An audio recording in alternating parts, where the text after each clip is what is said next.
Kutana na mchungaji na mwalimu Dr. Peter Mitimingi mkoani Mbeya akifundisha juu ya public speaking.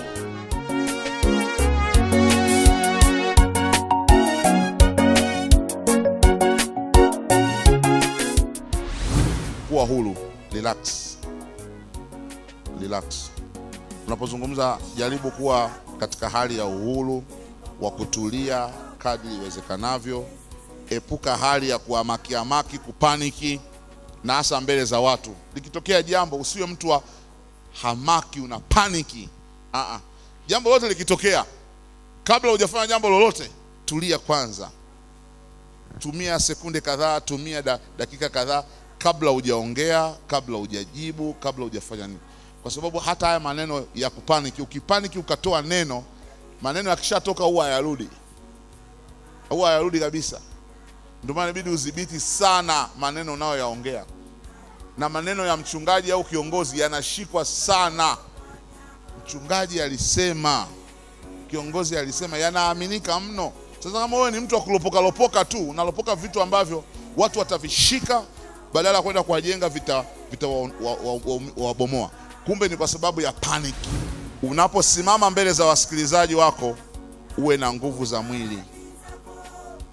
Be strong. Na hasa kama unasimama kufundisha masaa mengi. Kwa mfano semina kama hizi. Kula. Sio dhambi kula. Kuna wengine sasa mimi mpaka nifunge, lazima niko kwenye mafungo. Funga kabla. Funga kabla hujasimama. Ili ukisimama mbele, you need energy. Sio nguvu za rohoni tu. Kwa sababu usema mimi nataka nifike pale niwe na nguvu za rohoni. Nguvu za rohoni haziwezi kudhihirika bila nguvu za mwilini. Kwa unahitaji nguvu ya mwili, lakini pia nguvu ya akili. Kwa hata vyakula unavyokula mtumishi, inatakiwa ule vyakula ambavyo vinaboresha pia akili yako. Kwa sababu unahitaji kuwa na akili nyingi kama mtumishi. Kusoma vitu vingi, kujua vitu vingi, kuwa na stamina kubwa ya kiakili. Akili ina uwezo kukaa kusoma kwa muda mrefu. Hiyo yote inahitaji maandalizi kama mzungumzaji. Karibu katika kipindi cha Ghala la Chakula cha Uzima, kinacholetwa kwako na mchungaji na mwalimu Dr. Peter Mitimingi. Matumizi ya viungo vyako wakati wa kuzungumza. Matumizi ya viungo vyako wakati wa kuzungumza.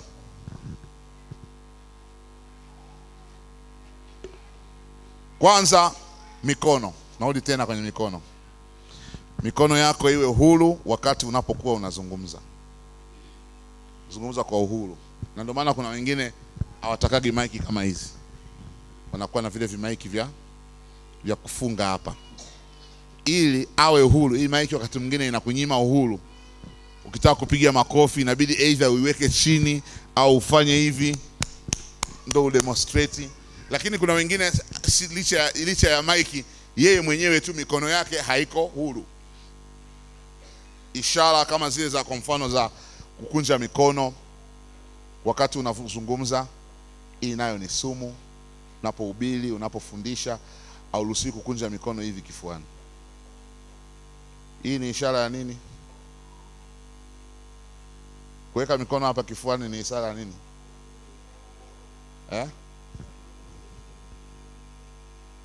Kuna wengine aishe huzuni. Kuweka mikono kifuani ni ishara ile kama ile ya ubosi. Imebeba kiburi. Kwa hiyo usizungumze na watu huku mikono yako ikiwa kifuani. Weka mikono iwe huru. Hakikisha mikono yako haitoi ishara yoyote inayoonyesha ujumbe wa aina nyingine yoyote. Be careful. Sasa hivi kuna kundi linaitwa Freemason. Na Freemason wana alama zao. Freemason akija hapa akitaka kuwatambua Freemason wenzake, anaweza asiseme wala seme, anatoa tu ishara, na Freemason yeyote akiona hiyo ishara anajua yule ni mwenzangu, anatafuta kujua nani mwenzangu. Nani anafahamu ishara ya Freemason? Nani anafahamu ishara ya Freemason?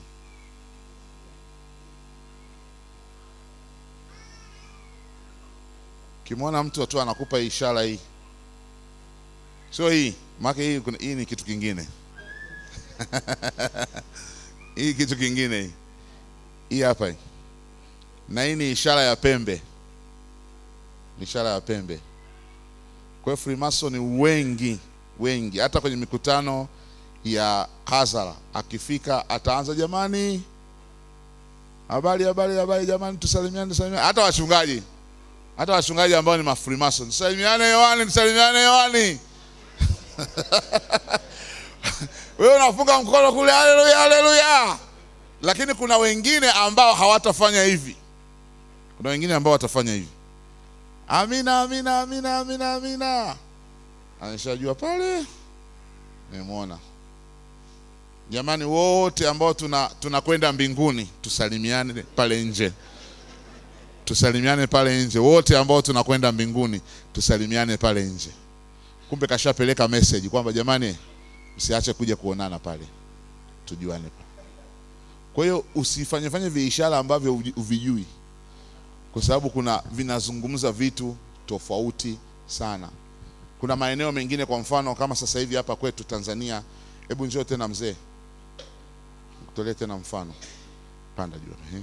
Kama sisi hapa Tanzania kwa mfano nikiwa naongozana na rafiki yangu hapa, tunatembea tumeshikana mikono, hii ni ishara ya nini?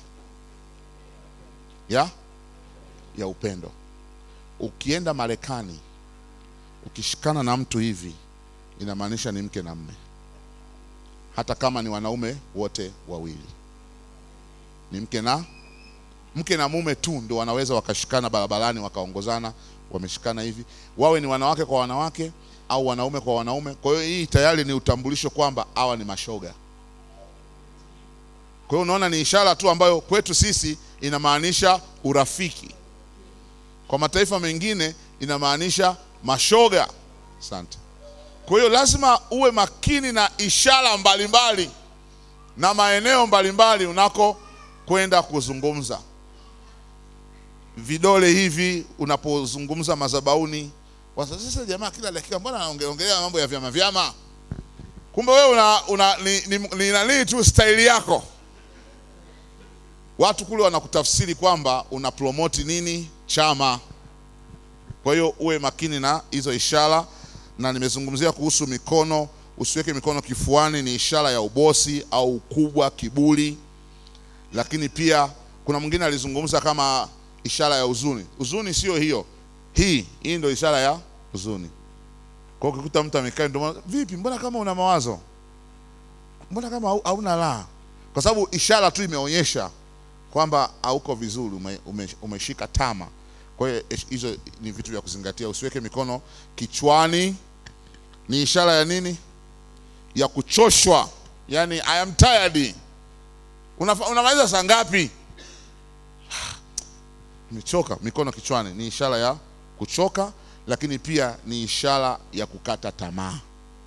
Kwa ukiweka mikono kichwani inaonyesha mambo mawili, aidha mtu amechoka au amekata tamaa. Na ndio maana wamama wengi, waulize wamama wa Kinyakyusa watakwambia, wengi wakikutana na habari ambayo mbaya, utaona cha kwanza mikono kichwani. Yani ni mshtuko na ni jambo ambalo yani amekufa, amefariki. Mikono kichwani ni ishara ya kukata tamaa, kwamba tulikuwa tunamtegemea na tukutegemea kupokea habari kama hizi. Usiweke mikono kiunoni. Kuna ile mifukoni tumezungumza, hii ni moja. Lakini kuna wengine haweki mifukoni, kiunoni hapa. Huyu ni nyampala kabisa. Yani sio tu kwamba ni bosi, maana unajua bosi wako kizazi hiki. Lakini wewe uko enzi za Waarabu. Nyampara wa kunasa mijeledi watu.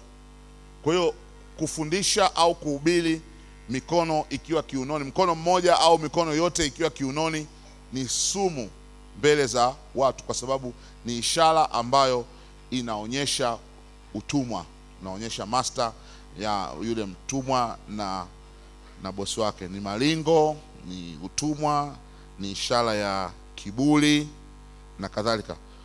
Na pia usichokonoe pua huku unaongea au kula vidole. au kula kucha ni ishara ya kutojali, pia inaleta kinyaa kwa baadhi ya watu. Kwa kuna watu wanapenda kila dakika vidole viko puani, na mwingine anaiba anachokunua, wanakuta tu anaongea huku kidole kiko puani. Kwa hiyo wapendwa, kwa hiyo kama mnavyonielewa, kidole limezama kule ndani. Mtu anasema huyu mimi bwana sifie simpi huyu, nimemuona kabisa kidole kilikotoka.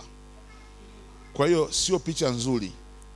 Najua kuna wengine sisi kwenye saikolojia tunasema ni tatizo la akili. Ni moja ya matatizo ya kisaikolojia, kula kucha, na kuna kitabu chake nimeandika changamoto za watu wanaopata na kula kucha. Kuna wale wanaokula kucha, hiyo ni shida ya saikolojia, psychological problem.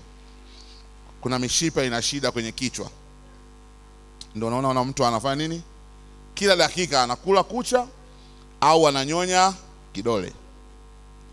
Na wengine anavuta nywele kila dakika au ndevu, anakashika anakatafuta, nasikia tu mpaka anasikia maumivu, lakini bado atarudi tena.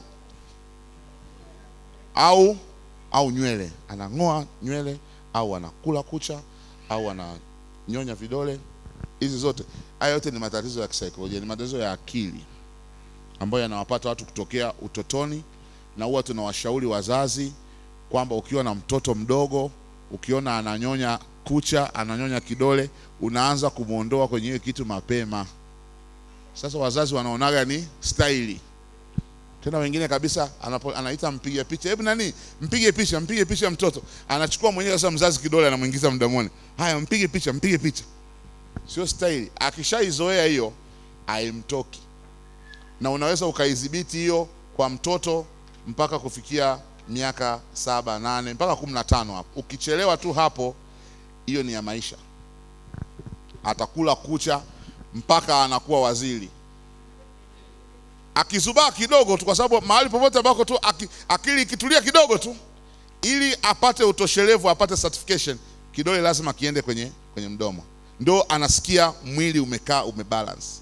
Kama hajala kucha, anaona hajapata balance. Na ndio maana unakuta wenye tatizo hili hawanaga kucha wala hawatumiagi nelikata kukata kucha. Kucha zinakatwa na meno, na zikiisha anaanza kula nyama za kucha. Anatafuna hivi nyama vya pembeni mpaka vinatoka vile vya pembeni kabisa. Unaona anakivizia kwa meno, akivuta kabisa mpaka damu zinatoka, afu unasikia anaanza kutibu tena kidonda kwa kuvuta vinyama vile. Hilo ni tatizo la saikolojia, ni tatizo la akili. Kuna zaidi ya matatizo 300 ya akili. Sisi tunalijua moja tu la mwenda wazimu. Lakini hapa kuna watu pia wana matatizo ya akili. Wengi tu. Yako ya aina nyingi. Kwa hiyo wengine tu yako kwenye hasira. Hasira tu zile nayo ni moja ya tatizo la akili. Kuna mwingine kwa kitu kadogo tu basi. Yaani hata usitafute jambo kubwa, amekosana hasa kwenye ndoa huko, au aongei wiki nzima. Ukiuliza nini, ulimuuliza tu saa ngapi, akachelewa kukuambia saa 4. Basi kakasirika, hali afanyi nini. Kwa hiyo haya ni matatizo. Kwa hiyo nimesema usichokonoe pua wala kukula vidole, hata kama ni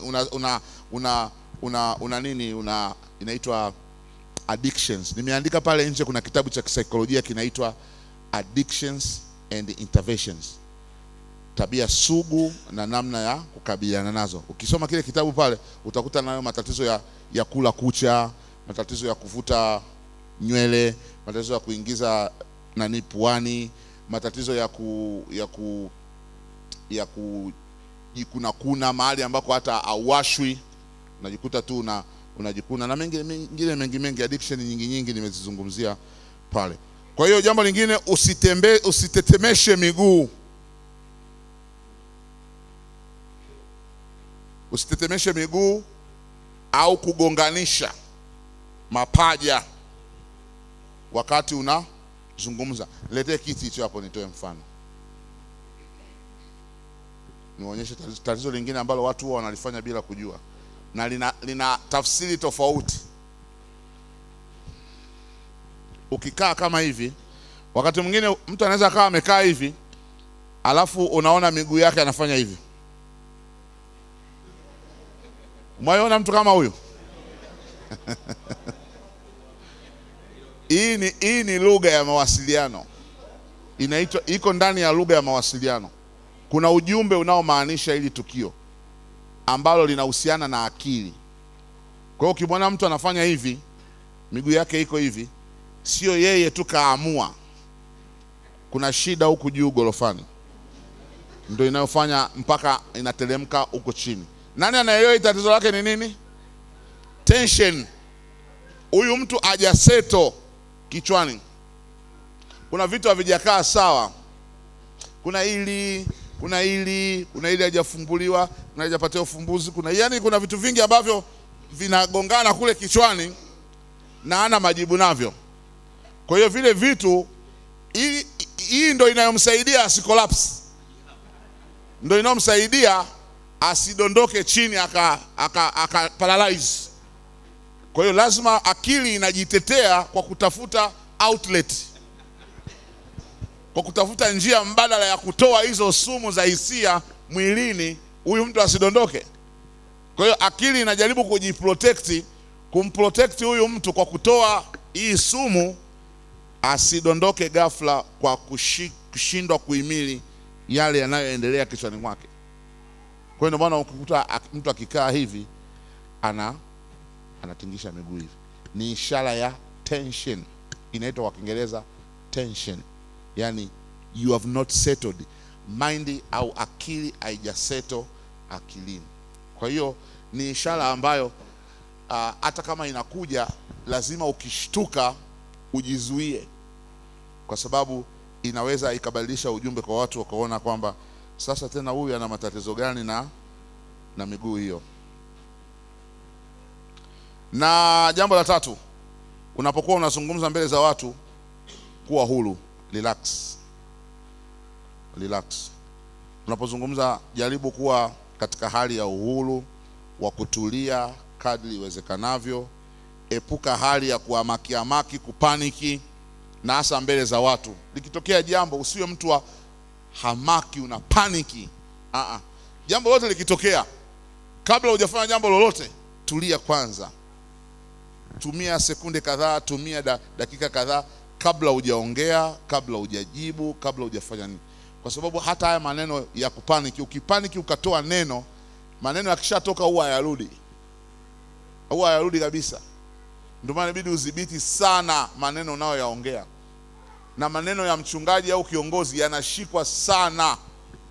Mchungaji alisema, kiongozi alisema, yanaaminika mno. Sasa kama wewe ni mtu wa kulopoka tu, unalopoka vitu ambavyo watu watavishika, badala ya kwenda kuwajenga wabomoa. Kumbe ni kwa sababu ya paniki. Siongee wakati umepaniki, usifanye maamuzi wakati umepaniki. Kwa hiyo epuka sana kufanya kupaniki mbele za watu.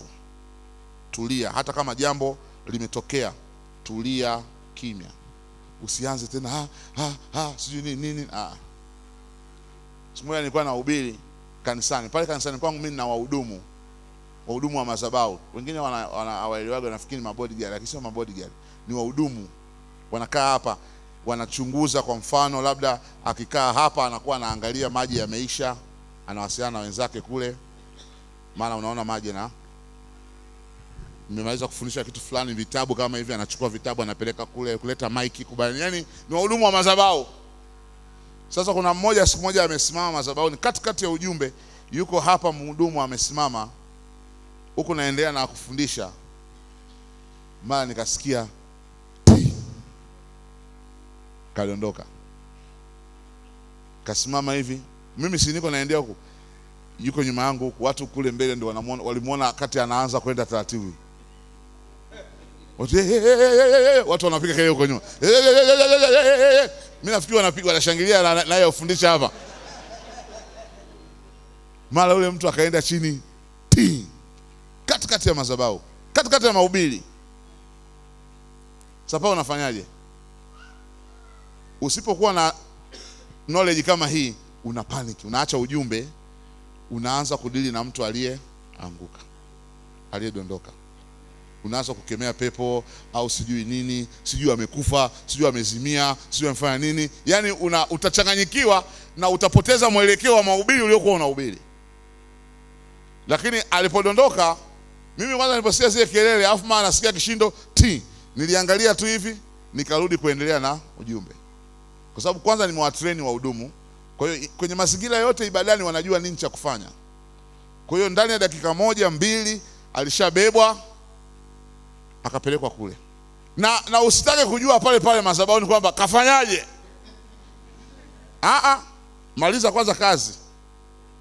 Na lazima uwe na uwezo wa kuirudisha kanisa kwenye atmosphere iliyokuwa inaendelea mahubiri. Kuwatoa kwenda kwenye mtu aliyeanguka, kurudisha kwenye mazingira ya kawaida, hata kama hujui nini kimetokea kule, alafu unarudisha tena kwenye neno. Don't panic. Usipanic. Kwa hiyo ingawa mimi mwenyewe kule ndani sasa sijui nini, lakini najidhibiti ile paniki isionekane kama na mimi nimepaniki sasa kuna mtu kaanguka madhabahuni, amekufa au amefanya nini. Baadaye ndo natoka sasa kufuatilia. Vipi baada ya ibada hapo nimemaliza tena, nimeenda nimesalimiana na watu, ndo nimemaliza, tuna switch kuingia ibada ya pili, ndo naenda kule mahali ambako yuko. Vipi? Tulikuwa pale kanisani watu na maombi ya tatukavu kila mwezi. Kanisa zima tunafunga, kanisa wote tunakuja pale kanisani kwa siku 3 bila kula maji wala chakula kila mwezi. Kwa hiyo tulimaliza maombi ya tatukavu siku ya Ijumaa. Kumbe yeye moyoni kaamua kuendelea 7 kavu.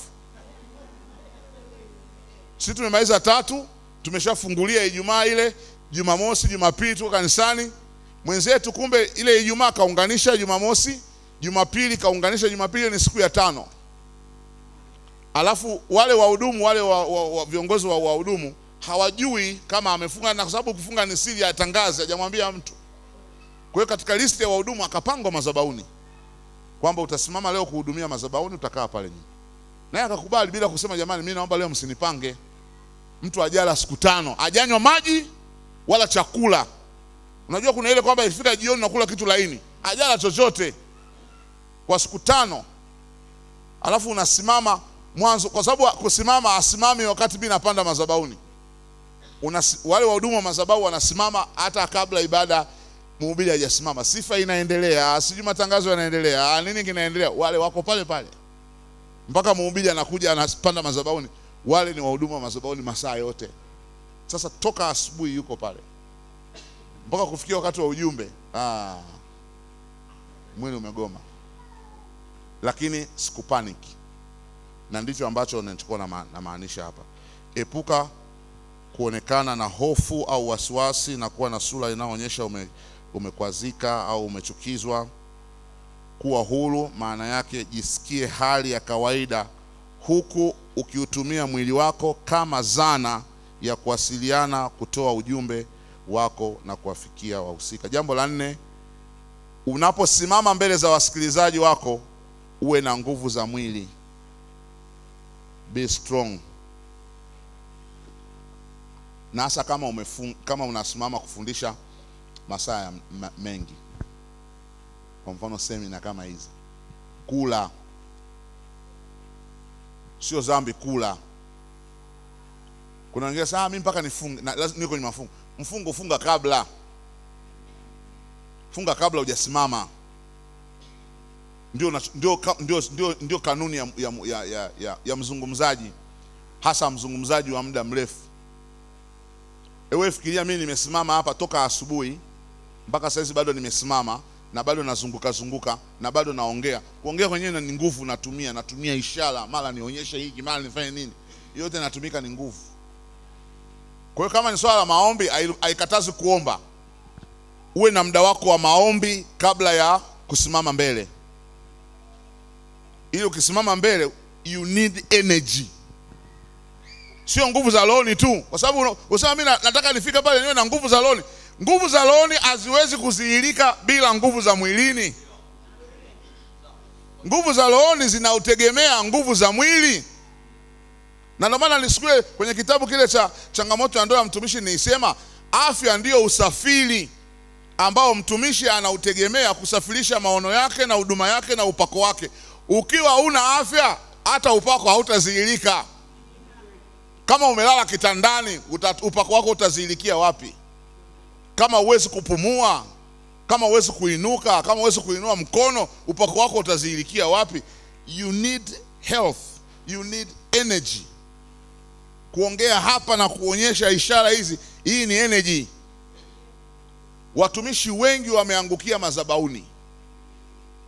Wengine wamezimia madhabahuni, wamepoteza fahamu.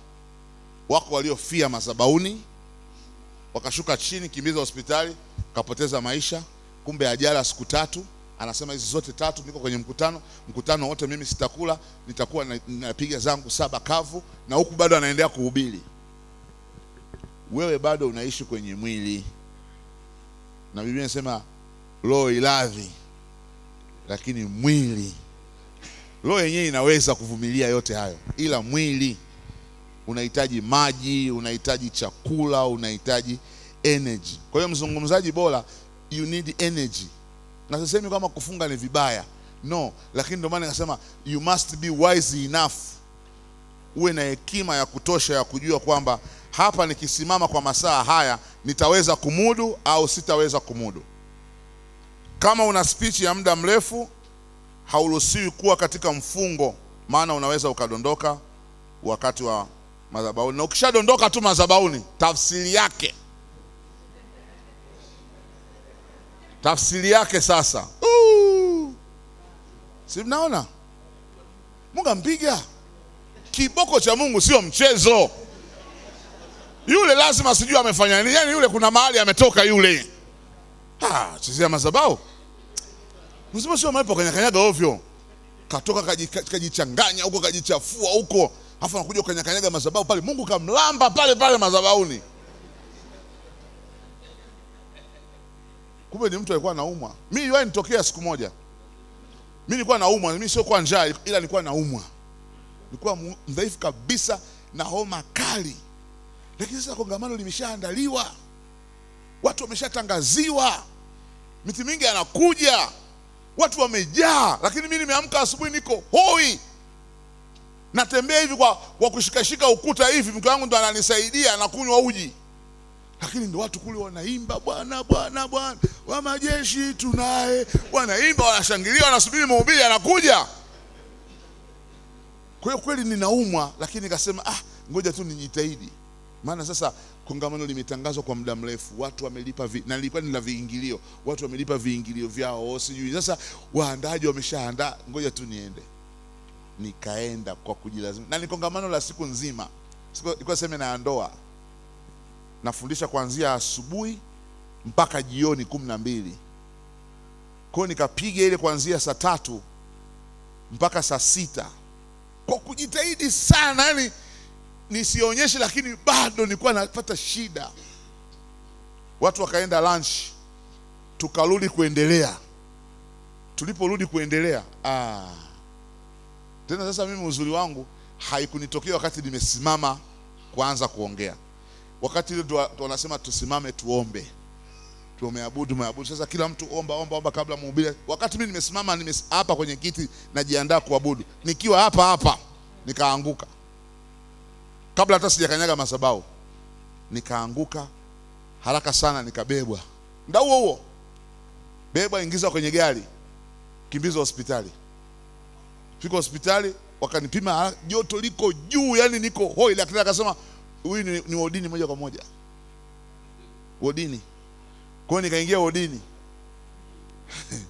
Kule nimeacha semina. Niko wodini na mke wangu na baadhi ya watu wakuja kunihudumia. Nimetundukia drip la kushusha joto, la kuongeza maji, sijui ya nini na nini. Sasa watu nilioacha kule, kwamba mtumishi kwa nini anguke kabla dakika chache kabla ya kuhubiri? Dakika chache kabla ya kupanda madhabahuni? Yakaanza maneno ya kasabao. Wengine nasema miti mingi ameanguka madhabahuni. Katikati ya madhabahu, yani ile tii. Sijui Mungu kampiga na nini. Lakini kwa tu ni homa ambao nilijua kabla hata sijatoka. Sasa ile kujilazimisha, matokeo yake nikaharibu taswira kule nje. waliosema nimepigwa na Mungu, haya. Waliosema katenda dhambi, haya. Kila mtu anasema la kwake. Unaona? Ndio maana yuko hospitali amelazwa. Na nilala kwa siku 3. Hospitali napigwa drip za maji. Ndio baadaye natoka pale. Narudi nyumbani. Kwa hiyo ni vizuri sana muinjilisti, mchungaji, mzungumzaji uwe na energy, uwe na nguvu wakati unasimama kufundisha au kuhubiri, na hasa ya muda mrefu. Na hasa nyinyi wainjilisti, maana wainjilisti ndio mnatumia nguvu kubwa. Bila kuruka watu wajaona kama umehubiri. Lazima uruke, uonyeshe masarakasi manini. Ndio watu hapa kweli mwinjilisti yupo. Sasa unaumwa, una energy, ujala, unaruka pale mara ti. Lakini pia unapokuwa unazungumza kwa muda mrefu,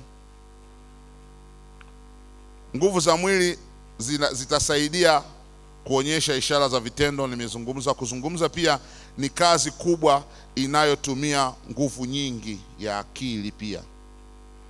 Kwa unahitaji nguvu ya mwili lakini pia nguvu ya akili.